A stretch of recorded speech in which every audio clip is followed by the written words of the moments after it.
Je vais vous parler de la relation amoureuse dans le regard de l'Indien. Et vous verrez, c'est aussi très très différent. Tout d'abord, on ne tombe pas amoureux de quelqu'un. On tombe amoureux de la personne que l'on devient dans le regard de cette personne. Et c'est-à-dire que chez l'Indien, chaque être que je rencontre est une part de moi.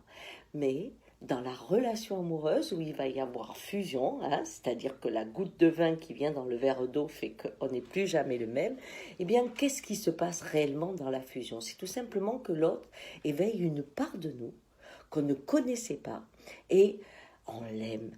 Si dans le regard de cet homme je me sens belle, ou si dans le regard de cette femme je me sens fort, la personne qui s'exprime, la personne qui se met en mouvement grâce à cette rencontre, grâce à cette relation, et pas grâce à cette personne, grâce à la relation, eh bien grâce à cette relation je découvre chez moi une part que je ne connaissais pas et j'en tombe amoureux, bien sûr.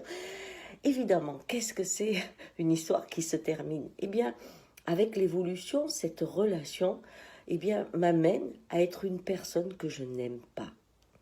Notre façon d'être ensemble, petit à petit, s'est abîmée et ce que je suis devenue me déplaît profondément. Et c'est ça qui va m'amener à le quitter. Et c'est pour ça que quand on reste très longtemps avec quelqu'un, avec une part de nous qu'on n'aime pas, on s'abîme beaucoup. Voilà, ce qui fait qu'il y a toujours des rencontres en amour parfaites, parce qu'elle éveille chez nous des parts nouvelles. Et même quand ça se termine, tout se termine, bien sûr, eh bien, vous vous êtes enrichi, quoi qu'il arrive. À une condition, cependant, c'est que quand vous êtes devenu la personne que vous n'aimez pas, n'y restez pas trop longtemps. C'est dur après.